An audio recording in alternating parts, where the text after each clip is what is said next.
Welcome back to AskAPop. Today we're talking about, we gathered at the river. One of my most favoriteest parts about going on vacation is seeing new things and meeting new people. Because here's a shocker, I'm a talker.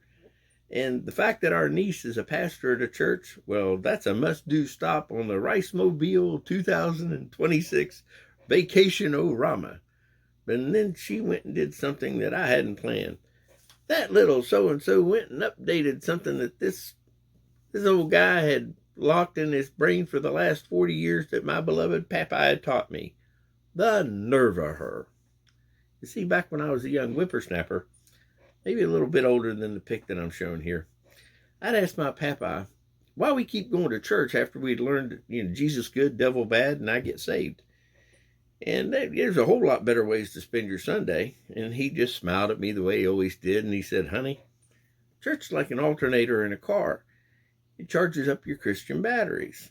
You can run without it for a little while, but you want to come back in and be around other people in the church, and it'll help keep your Christian batteries charged up.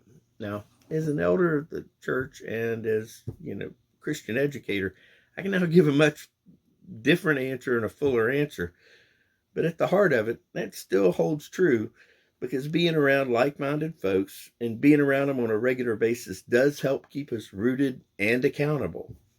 So while there is more to it than that, it's always been a good go-to answer for me. That is until Pastor Hannah came along, because she actually reminded us that how many different milestones have you had in your life that have been associated around church or church people?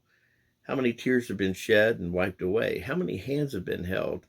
How many hugs have been given out just around the church and around, like I said, around the church people? Things that can't be done online, can't be done in that personal space.